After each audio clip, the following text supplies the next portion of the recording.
মরণটার হাত পা পড়ে গেছে আর একে টানতে টানতে আমার জীবনটা কালি হয়ে গেল। আল্লাহ আল্লাহ। মা আমি ডাক্তারি পাস করে এসেছি, বাবাকে আর ঘষাতে হবে না। তার মানে তো তুই এবার অনেক টাকা আয় করবি না? এই তোমার সরকারি হ্যান্ডিক্যাপ ভাতা আমার আর লাগবে না। বাবা। এক কাজ কর, স্বপ্ন নিলে এই বোঝাটাকে ফালতু না টেনে একে একটা বিষ ইনজেকশন দিয়ে মেরে দে। মা না ঠিক আছে, তুই যদি না পারিস আমি খাবারে বিষ মিশিয়ে খাইয়ে দেবো। না না, আমাকে কিছু একটা করতে হবে, নইলে মা বাবাকে মেরে ফেলবে। না না না মা, তুমি মারলে পুলিশ কেস হতে পারে, আমি ব্যবস্থা করছি। না দেখি বাবা।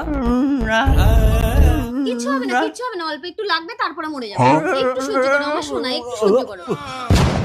মা আমি বাবার বডি নিয়ে কলকাতায় যাচ্ছি, কারেন্টে পুড়িয়ে দেবো। যা যা, আমি একটু কান্না করি, না হলে পাড়ার লোক আমাকে খারাপ বলবে। ও মা গো, এ আমার কি হলো?